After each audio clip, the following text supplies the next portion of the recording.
Good afternoon to everyone. Am I audible to all of you? Yes, sir. Yes, sir. Okay. So today we'll cover block 7 of MEG 14, and we have a very interesting drama Tughlaq by Girish Karnad.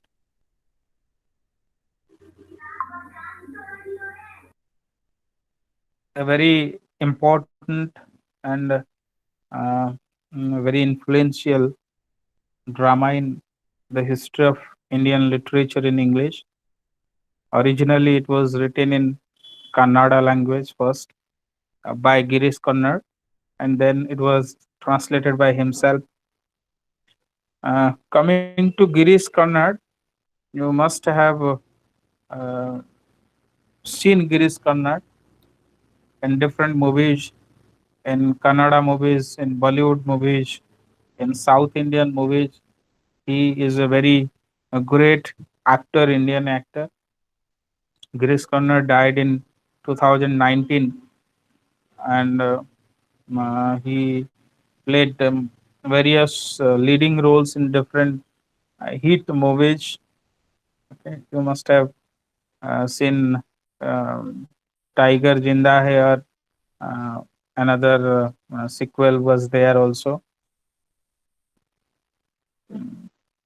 Anyway, so you must have seen Girish Karnad.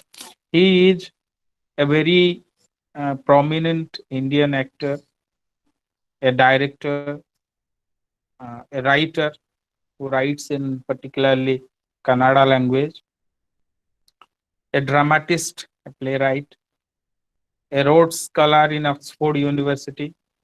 Okay, and worked predominantly in cinema industries, both in South Indian movies and Bollywood. So he is, you can say, a mm, versatile genius in the field of literature, and mm, you can also see how many awards, almost all the prestigious awards in India, four times Filmfare Awards, Padma Shri, Padma Bhushan, Jnanapith, all the prestigious awards he has received in his lifetime, and is a very good personality. You must read Karnad, Girish Karnad, at least one or two of his plays. Uh, you can understand how prolific the writer was. Like Badal Sarkar in Bengali literature, Vijay Tendulkar in Marathi literature, Mohan Rakesh in Hindi literature. Okay, he also rose as a playwright in the 1960s, um, in the coming of modern Indian literature, modern Indian playwriting, you can say, in Kannada. Okay, he is the pioneer who pioneers the trend of writing dramas in Kannada literature. So, if you talk about that particular literature, Girish Khanna represents the figures like Badal Sarkar, Vijay Tendulkar, Mohan Rakesh, etc. And he received, I said, most of the prestigious awards.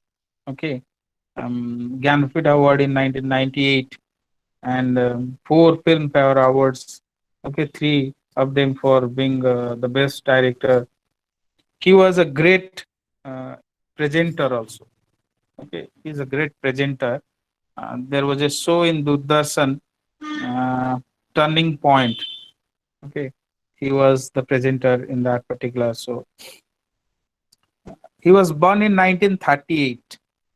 Okay, he was born in 1938 in Matheran, presently in Maharashtra, and his mother was a widow. Okay, later she got married to a doctor, Raghunath Kannad, and after her remarriage, uh, Girish Kannad was born. Okay, there were four other children, means four children. Out of them, Girish was the third. among them. Okay, so he has been exposed to theater from the very beginning of his childhood.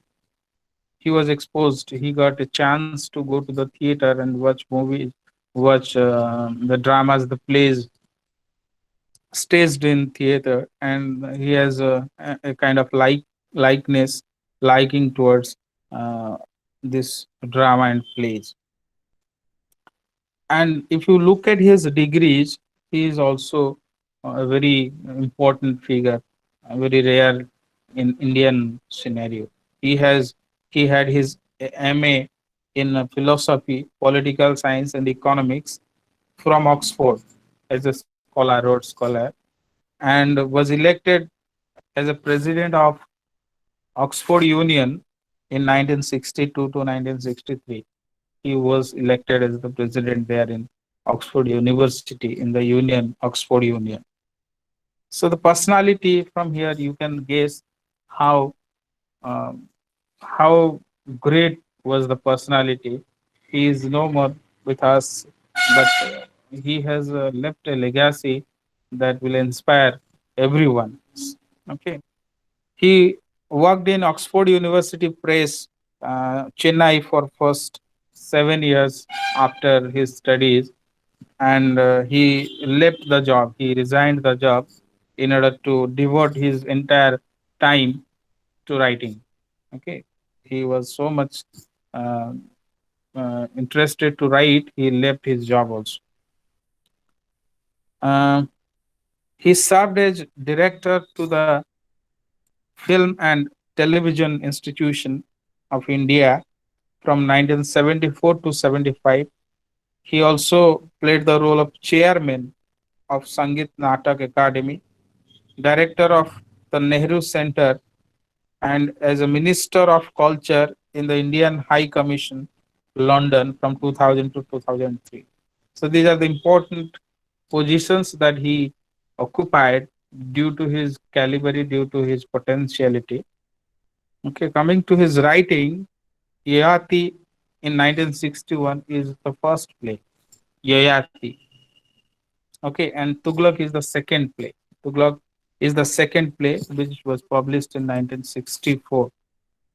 Hayabhadan in 1971, Nagamandalam in 1988.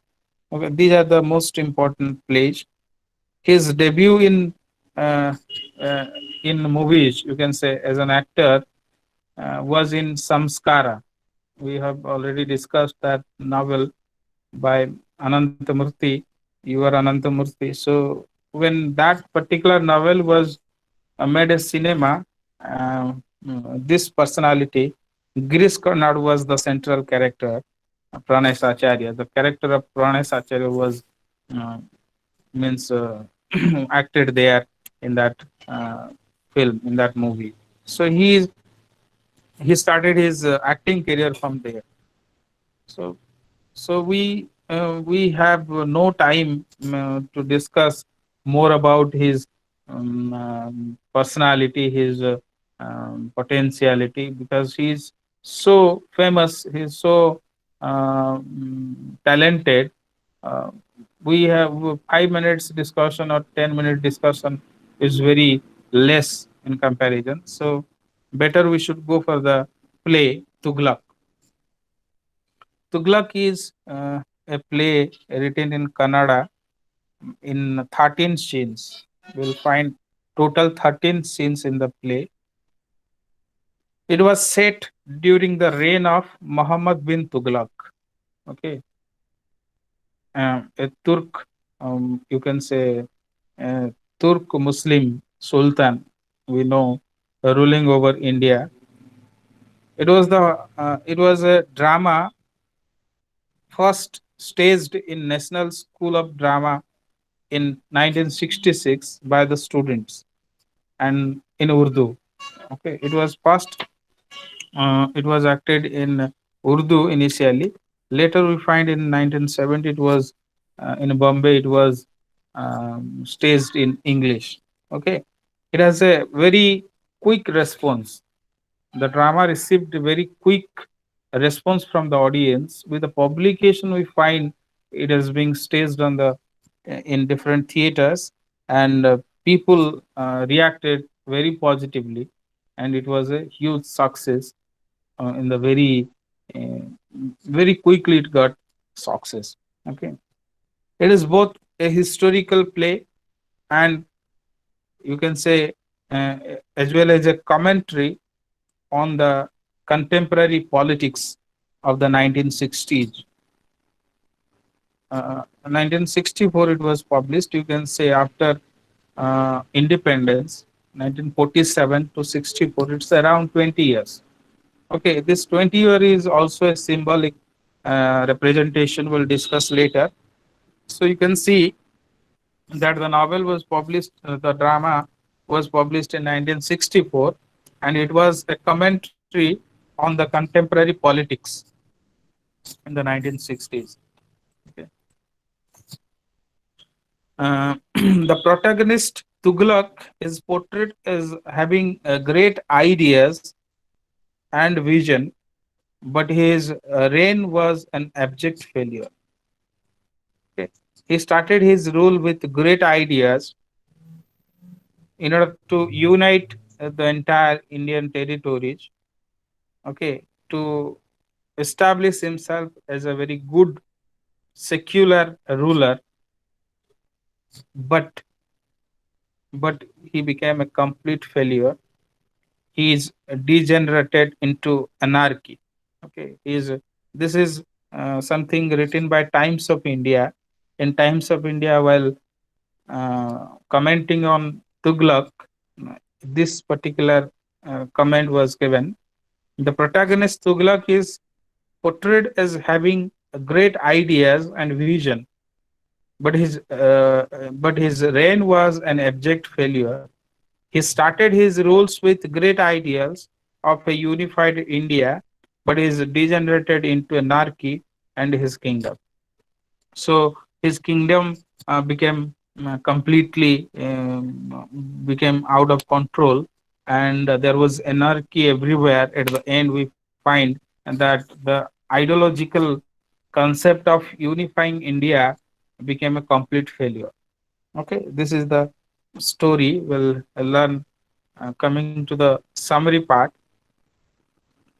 the play opens with introducing to the court of Tughlaq.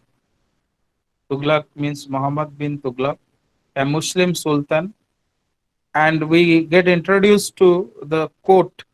Okay, he wants to, initially in the first scene we find he wants to shift the capital from Delhi to Daulatabad. Okay, Delhi, it was the capital of India at that time during the Sultanate, and he means Muhammad bin Tughlaq wanted to shift, and there was two reasons, two purposes behind that.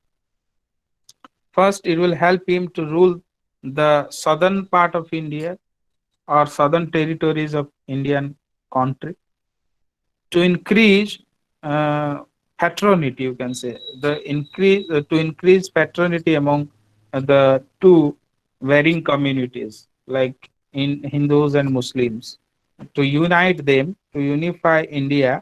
He wanted to shift the capital from Delhi to Daulatabad. Okay, that was one purpose. Okay. Mm. um, and the area, that southern part of India, was mostly populated by Hindus. Okay, so that is why he wanted to change the capital, and he will get a scope to rule the Hindus and the Muslim along with, and he can also try his level best to maintain peace in the country, and prove himself as a secular ruler. This was the first purpose. Second purpose was that he is very much afraid of the sudden attack from the Mongols from the north. Okay, there was always a chance that the Mongols can attack from the north. So that is why he thought that if the capital is in Daulatabad, so it will be to some extent seize the chances of attack means it will take time for any attackers to capture the capital. Aziz in the second in that scene also we find Aziz appears. Aziz is another character. Aziz is a dhobi in Muslim community, a dhobi actually, but he comes in disguise of a Brahmin named Vishnu Prasad. He comes in disguise of a Brahmin. Okay, he has disguised himself. Okay, and as Tughlaq is a secular king and gives priority to the Hindus mostly. All his policies, all his principles, ideas are in favor of the Hindus more. You can say they are favorable more to the Hindus than the Muslim. He accuses the king for acquiring his land unfairly. In the scene, Aziz accuses that mm, uh, file, files a case that Tughlaq has unfairly taken away his land, and he is given a handsome amount for that also. He invites people to come to Dolatabad. Okay, and he meets his friend Ajam. Okay, Ajam is another Muslim person who is always busy with pickpocketing. Okay, they two talked for several minutes, in which we came to know that they are planning to cheat the people, those who are coming from Delhi to Daulatabad on their way to Daulatabad. So they will help the people in terms of exploiting money from them. That is their plan to collect money from the people, those who are coming to shifting from Delhi to Daulatabad. Tughlaq is playing chess. In the next scene, we find Tughlaq playing chess. His stepmother, uh, who has not been assigned with any name, stepmother appears. She is quite concerned about his eccentric approach and administration. Whatever Tughlaq was doing, actually, the stepmother was well aware of all these things. It is revealed that Tughlaq has killed his father and brother. So, by the conversation of characters, we find that Tughlaq, in order to become the king, killed his father and his elder brother, because according to the tradition, the eldest son will inherit the throne. So, for that reason, he had also killed his brother, and he is the king now, the sultan now. The stepmother scolds for the negligence towards Aniul Mulk, one of his friend, old friend, now an enemy. Okay, so Aniul Mulk is planning to attack with 30,000 soldiers uh, to this particular state to attack uh, Tughlaq, Tughlaq's kingdom. One of his old friends is now planning to attack. Okay, so at that time, uh, the stepmother insists to Tughlaq that he should take immediate action. Tughlaq has only 6,000 soldiers, which is very few in comparison. If we compare to those soldiers, 30,000 soldiers of annual bulk. Okay, the king has only 6,000 soldiers, so that is why he does not want to means he always try to avoid the uh, war, avoid the kind of attack. Sheikh Imam Uddin, another character, a very notable character, appears who does not like the king. Is a noble character, you can say, very noble character. He believes in the practical applications of ideology, not simply dreaming of a lot and being proved very means being very proved being very illogical. Okay, in the administration of the country, whatever you think as a king as the supreme authority, that should be implemented. So here we find that Tughlaq is a very great dreamer. He dreams a lot. He wants to unite the Indian territories to become a very successful king, but his ideology, his character is not supporting all these things. He plans a lot, but becomes failure in all his attempts. So that is why many of the noble men, they do not like Tughlaq and his ways of ruling. So Sheikh Imamuddin is one of them. He does not like the king. Okay, he always incite people against the Sultan that the king is well aware of. Means Tughlaq knows that Sheikh Imamuddin does not like Tughlaq him, and he always instruct people. They always invoke the people to go against him. Okay, he knows well. That is why Tughlaq planned to, uh, as a part of his plot, he sent him to Annual Mulk, the old friend who was planning to attack. He sent this man, Sheikh Imamuddin, to Annual Mulk as uh, in order to propose peace. Okay, with a proposal of peace, he sent him, and he dressed him like a sultan with all royal attires, all kind of royal dresses, whatever is usually owned by the king, the sultan. He was killed being mistaken as Tughlaq. Okay, when he reached there with the proposal of peace, he was mistaken as Tughlaq and he was killed. Okay, the plot of Tughlaq, or what was planned by Tughlaq in order to kill Sheikh Imamuddin, was revealed later on. We find by Ratan Singh. Ratan Singh is another character who is also against the king, against this kind of maddened, you can say, mad like principles that used to be introduced by Tughlaq. Ratan Singh was also a politician kind of person who is also quite revengeful because his father, Ratan Singh's father, was also killed by Tughlaq's father.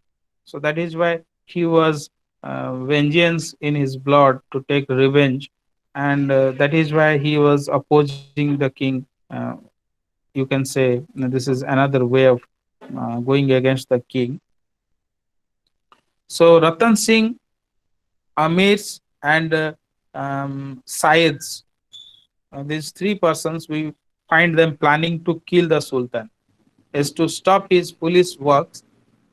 Okay, they plan to murder the Sultan. They plan to murder during the prayer. When the prayer will be there, everybody will be busy with in praying the God. So that will be the better place, time to kill the, to murder the Sultan. They have planned, but the plan was revealed to the king, to the Sultan. Okay, they all were caught and given death sentence and ordered to hang their body in public. So when Sultan came to know about this, he ordered that they should be executed and their bodies should be hanged in public so that everybody should know that how cruel the king could be if anybody goes against him. He decided to change the currency. Okay, he decided to change the currency. The currency earlier was made of gold, made of silver, but now with the decision to change the currency, it was um, ordered that currency can be made of brass and copper. Okay, so instead of gold and copper, the currency should be in brass and uh, instead of gold and silver, it can be now made of brass and copper, and the value will remain the same. Means silver and gold coins have the same value like the value of copper and brass. Okay, so it was announced the currency will have the same value. He also announces ban on prayer. Okay, after some times we find that there was a ban on prayer. You cannot pray. Okay, while shifting many people divide the means they while going from Delhi to Daulatabad, many people we find they are dying. They are dying of hunger. They are dying of different disease and other reasons. Many people they died. So you will find death means undergoing um, in the background of the plot. We find a, a variety of people belonging to different social classes. They were either killed or they were dead uh, because of any reason. Many people were dead. Okay, so the sole responsibility of all kind of deaths that occur in this plot, we can make the sultan to be responsible for that. Now the scene shifts from Daulatabad, shifts to Daulatabad. Okay, it was the journey from Delhi to Daulatabad. Now the scene is in Daulatabad. We find Najib. Najib is a politician and a political advisor to uh, Sultan Tughlaq. Okay, a very confident, you can say, a confident and advisor to Tughlaq was murdered. We find he is murdered now. His stepmother scolds him that the economy has collapsed now because of the change in currency. Okay, this change in currency is also symbolical. We'll discuss later. So this change in currency gave a rise to corruption. Okay, and as a result, we find there is a collapse in the economy of the country. People, those who are very intelligent, they exchanged all gold coins, paying silver, paying copper and brass coins. They collected gold and silver coins because it has the same value. They kept it with them and they started making the brass and copper coins at their home. Okay, making the coins themselves. They went on collecting the gold and silver coins. Okay, so that is how the economy became completely um, collapsed. So much fake coins were produced. Tughlaq was in a frustrated mind, we find, when Najib was killed. And in order to satiate his frustration, kind of anger that he had after the death of Najib, he executed a lot of suspects without knowing who actually killed Najib. He ordered that who are suspected, bring them and execute them. So that was also very cruel heart. It is very clear that he has a very cruel heart, and he executed many innocent people because they are doubtful to the king or to other people that they might have killed Najib. So later uh, mm, it was revealed that Najib was actually killed by Tughlaq's stepmother by giving poison. So the stepmother has poisoned Najib because Najib was a mastermind behind all kind of murders and plans, the plots that Tughlaq was undertaking. Najib was the advisor and confidant, and he had a lot of spies all over the country, and he was, you can say, regulating all the political and socio-political scenario, whatever was environment, whatever was going on uh, in that kingdom particularly. So that is why the old stepmother thought that Najib should be dead. If the king should be brought into light, the king should be given a lesson, a scope to realize that whatever he is doing is not right. People are going against the king, and if the whole population will rise together. So the king has no power at all. That is why the mother was a good mother, you can say. She knows that means Sultan, this Tughlaq has killed her husband and her eldest son, but still she supports the king.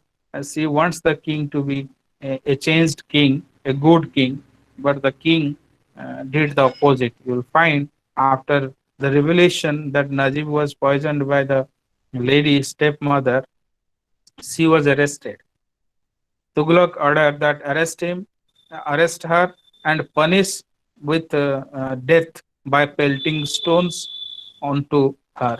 So, by pelting stones, throwing stones on her, she was punished with death. A very severe, a rude kind of death you cannot imagine that Tughlaq ordered. All these decisions are presented at the as the severe frustration of his mind. He was very much frustrated. Means whatever he plans, just the opposite is going to happen or is happening. So that is why his frustration was increasing every moment, and his frustrated mind is supposed to commit a lot of other mistakes, a lot of other, you can say, crimes in this way. You find that he has killed many people, starting from his father and brother, later Sikh Imam, uh, Ratan Singh, Amir, and Saids. And here we find killing his own stepmother. So he has his hands in the death of a lot of important persons and characters. So next we find it is announced that Ghiyasuddin, uh, Ghiyasuddin Abbasid, okay, is supposed to arrive, and with his arrival, there will be a lift, or the ban on prayer will be lifted. So that was hard. People discussing that when Ghiyasuddin Abbasid will arrive, the ban on lifting, the ban on prayer will be lifted. So that was something hard. People did not show interest anymore regarding this lifting of ban over prayer. Okay, so people now are in a condition of dying. They are in utmost hunger. Their conditions have very much deteriorated. The life of the ordinary people has become completely devastated, and they are not in a state to survive. They are very much poverty stricken. They do not find food. They do not get food. They are unable to sustain. They are unable to survive. So, what is the meaning of prayer at that time to them when they are fighting with death? They know that they are going to die very soon. So, a dying person will never think of praying God. Okay, so that is why this lift of ban over prayer is least um, shown by the means the people has no concern at all. They have not shown any kind of interest towards this decision, that with the arrival of Ghiyasuddin Abbasid, the ban on prayer will be lifted. That was not an interesting news for the people. Tughlaq was preparing to welcome Ghiyasuddin. So people are dying. They are hunger stricken. Their life has become completely destituted. They are dying without getting food. So in this scenario, we find Tughlaq was planning to welcome in a grand manner to Ghiyasuddin Abbasi. Okay. So Aziz, the character we find in the beginning, was in disguise of Vishnu Prasad, a Brahmin, originally a Muslim Dhobi, disguised as a Brahmin, was exploiting the people who are coming from Delhi to Daulatabad, is now visible again. He is disguised himself as Ghiyasuddin and killed Ghiyasuddin. Okay, he killed Ghiyasuddin and disguised himself as Ghiyasuddin and presents himself before Tughlaq. And there he finds the news. He came to know that Ajam, his friend, those who have planned to cheat the people and exploit money. So Ajam is murdered. He came to know that. But his identity is revealed before the Sultan.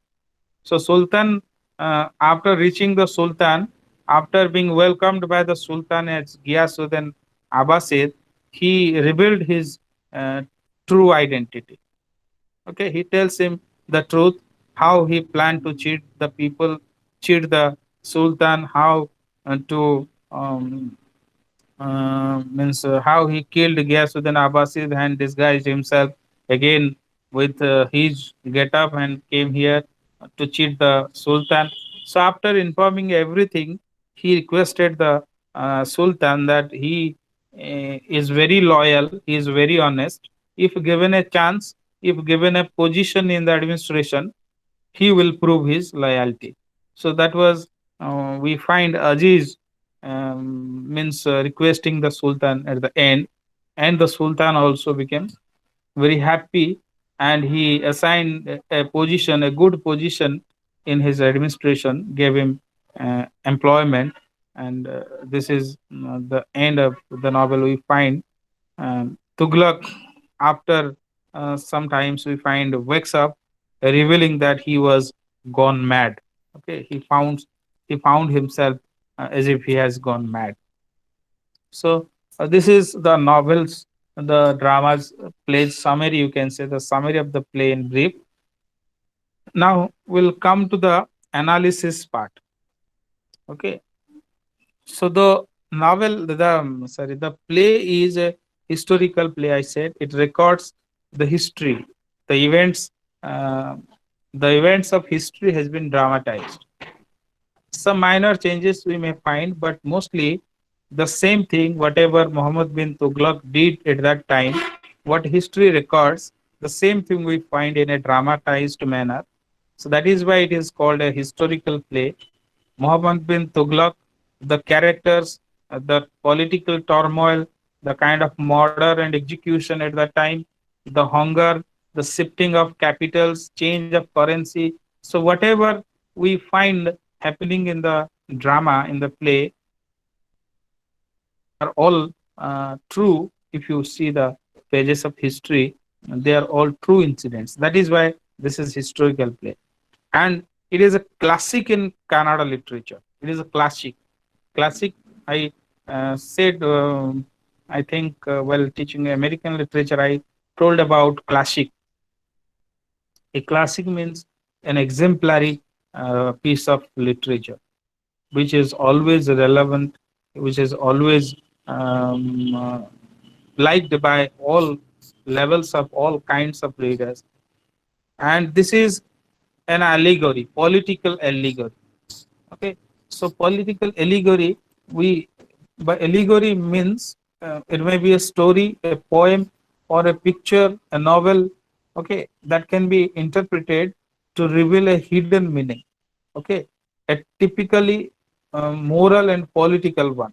So we find mostly political allegory in which on the surface we find a story, but in the inherent layer we find a reference to another important story symbolically. So that is an allegory in short. So we find that here this play is a political allegory on the Nehruvian era. So when Nehru was elected as the Prime Minister of India just after independence, so at that time, the same situation we find in the history of India. Nehru was very idealistic. Okay, he was very idealistic, like Tughlaq. He wanted um, to unite all the means you find all the people with the different communities, different religions, different cultures. Okay, Nehru wanted to unite them, unify India. We find him changing the currency, the same. Okay, so he tried just like Tughlaq tried during that particular time. Tughlaq tried to become the greatest of the rulers and unify India and means make a sense of fraternity among all the Indians. Nehru did the same, but we find Nehru becoming a complete failure like Tughlaq. Okay, that is why you can find the allegory written in 19. You see, this 1964. Okay, in 1964, Kannad, Girish Kannad is writing a story about Tughlaq, which resembles the contemporary time. It was the time of Nehru when the play was written, but it resembles the story of Tughlaq. Tughlaq tried his best. He was a very good king. We cannot say that his concept, his ideas are not at all bad. You cannot say, though he is indulged in different kind of plots, executing many innocent people and responsible of the economical loss, okay, collapse of economy and corruption, rise of corruption. So all these things though happened, but it was not the intention of the king, the sultan. Tughlaq did not want that these things, means there must be corruption, there must be cheating, the people must engaged in cheating each other. Okay, so that was not the intention. It happened because he dreamed a lot. He is busy in dreaming only. Okay, but implementation of the policies, the rules, whatever he did was very arbitrary. Okay, he did everything in a sense. He believed that whatever he says is right, whatever he says is to be obeyed by all the people. In his control, in his authority, were very dissatisfied. They are not happy with the policies usually brought about by Sultan Tughlaq. The Muslim were very, they are not at all happy. Okay, they are against, always against the ruler, the sultan, because means the Hindus are given favors in most of the cases. Okay, so that is how you can relate the Nehruvian era with Tughlaq, the reign of Tughlaq. So you will also find that the 20-year is also symbolic. I said in the beginning that Tughlaq ruled for 20 years. Within that 20 years, he tried to change everything, but he became a failure, complete failure. So we'll also find from the independence from 1947 to 1964 or 67, you can take. So that is also again 20 years. Okay, so within this 20-year, Nehru also tried his best to do everything according to him. But to the surprise, we find a lot of problems today also we find exist in India related to Indian politics that still unresolved, creating a lot of disturbances. For example, the Jammu and Kashmiri case.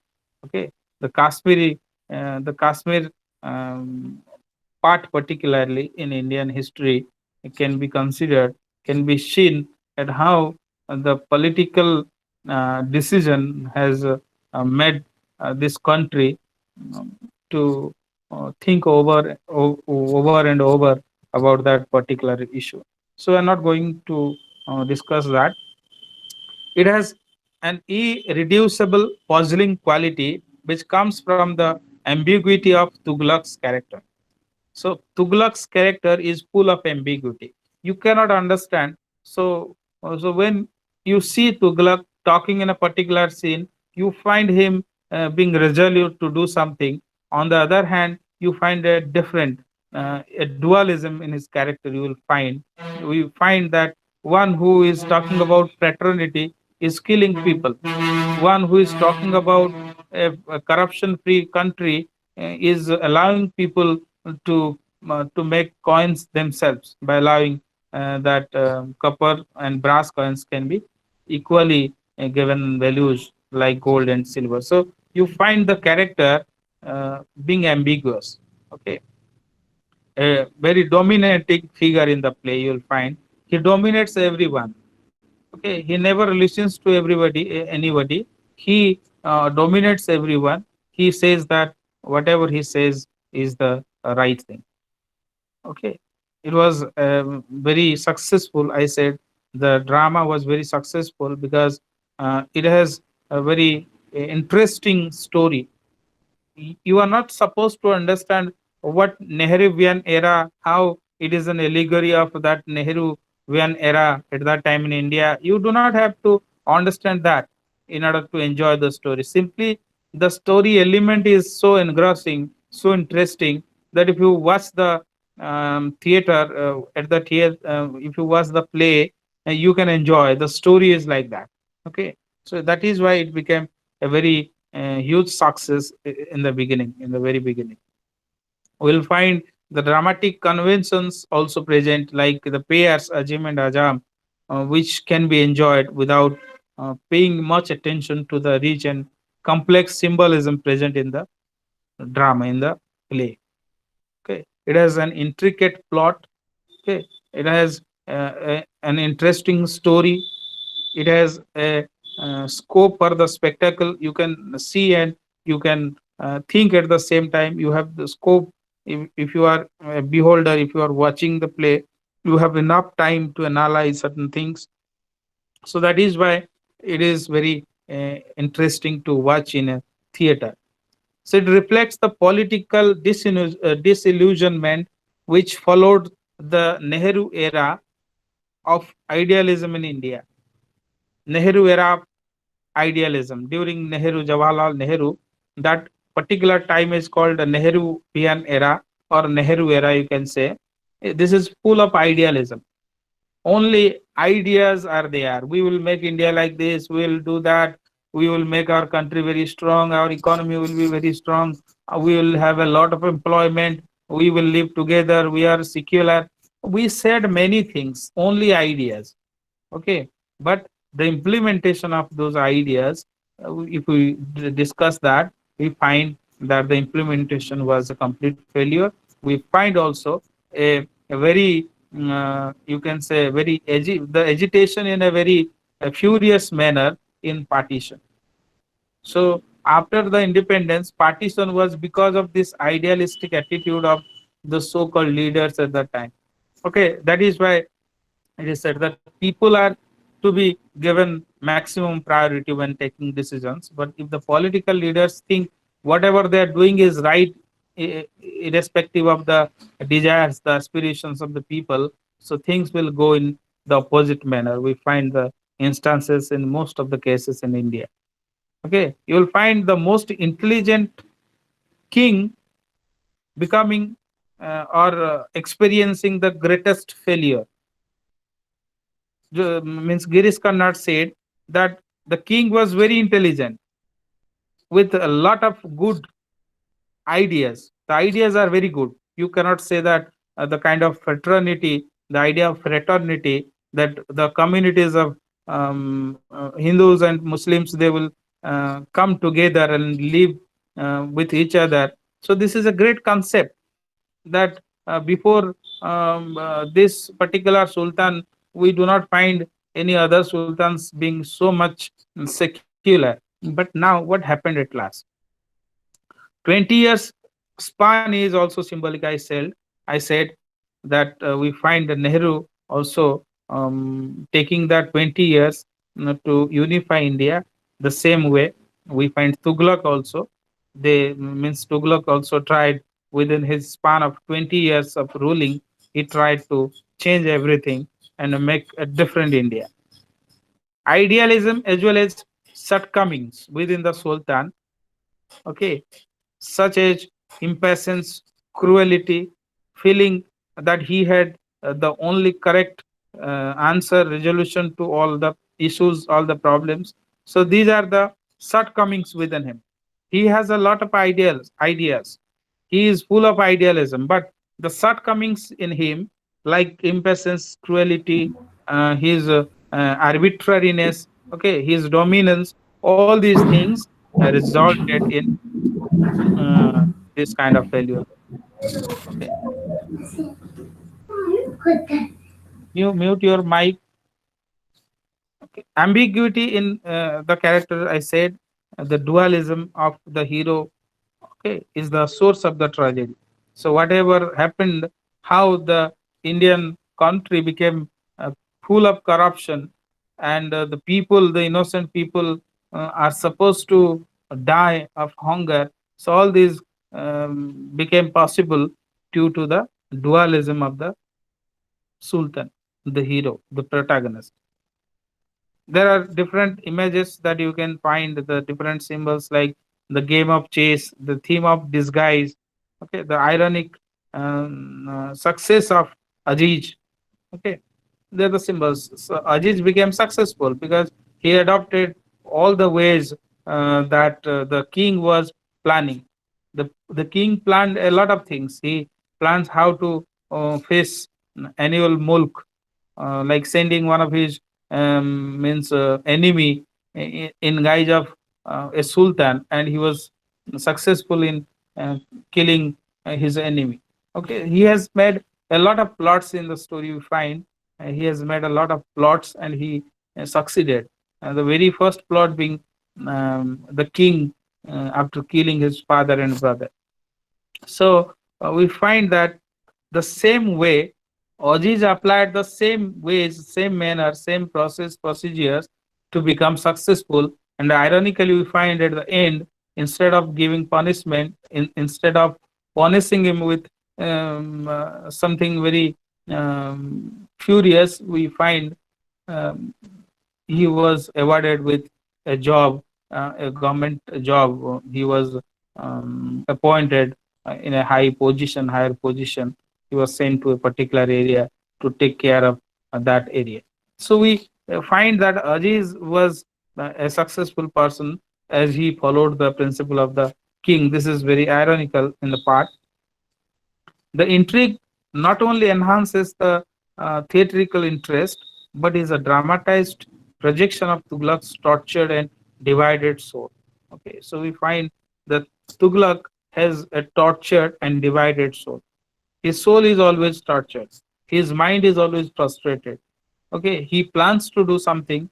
He has good ideas in his mind, but his implications drags him to do something very evil, do something which is not liked by the people, which is not ethical, which is not supposed to be done by a king, a sultan.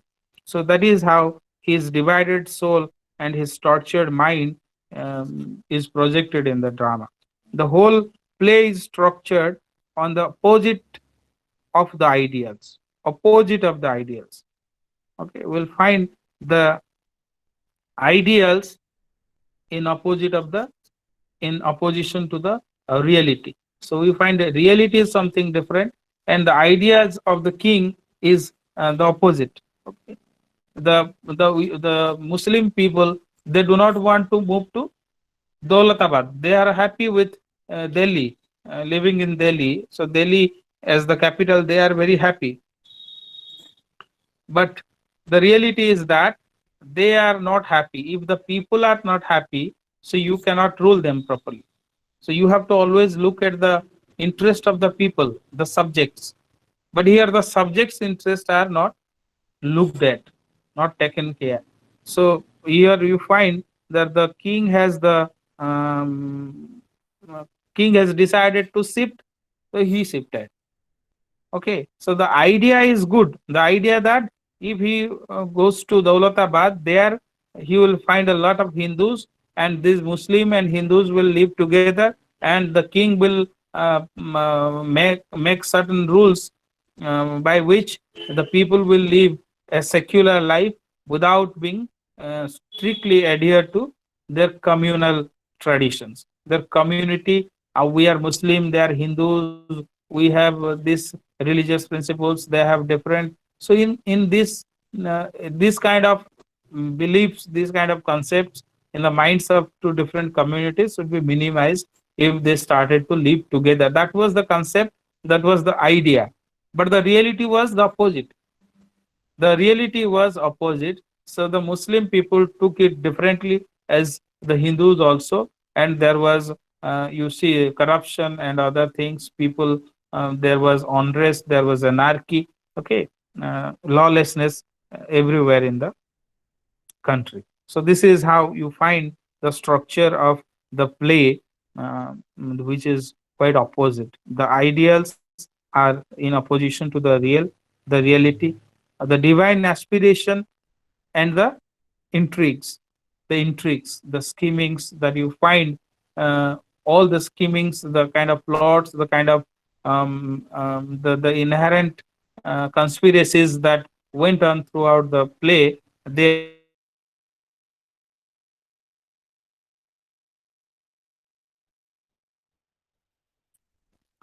are explained very beautifully by the irony in Ajit's killing Ghiyasuddin and coming as a holy messenger of peace, purifying the land and reviving the band prayer. At the end, we find Tughlaq has his kingdom are one in chaos, and he knows it. Tughlaq knows that there was anarchy everywhere, and whatever Aziz did is supposed to be punished instead of being rewarded, but still he acted in a very different manner. We do not understand what exactly he does. Tughlaq is totally estranged from the society. His ideas were far above the reach of the common people. Okay, so whatever he thinks in his mind, he thinks like a stranger. He thinks like a stranger who does not know the people, their likings and their dislikings, their how the policies will help them, the advantages and disadvantages, what reaction the people will have. Without thinking all these things, simply he introduces policies after policies. That is why he said that he is totally estranged from the society. The common people has no connection, no relevance. They have no relevance to the policies made by the Sultan. His attempt to bring about an understanding between the two varying communities, the Hindus and the Muslim, brought distrust, which was also again opposite to his ideals, his ideas. His idea was that if they live together, they will come close to each other, they will live like brothers, there will be fraternity. But instead, we find there was distrust which increased among these two communities. Okay, the changes brought about posed a great threat to the time honored conventions. The conventions, the traditions, the cultural trends, everything, for everything, there was a great threat by the introduction of policies, the changes brought about. Okay, so something which is very important, as said by Tughlaq in the drama, the line, but how can I explain? Tughlaq says that in the drama, but how can I explain tomorrow to those who have not opened their eyes to the light of today? Okay. But how can I explain tomorrow to those who have not opened their eyes to the light of today?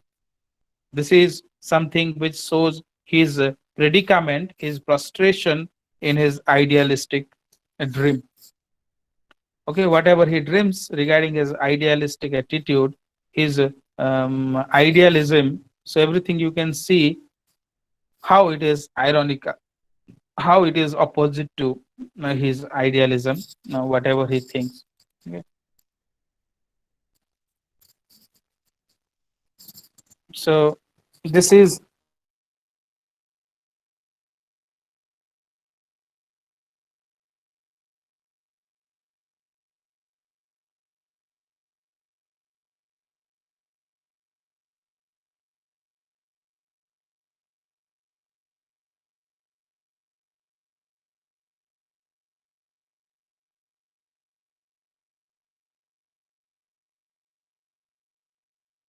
uh, MEG-7, I think.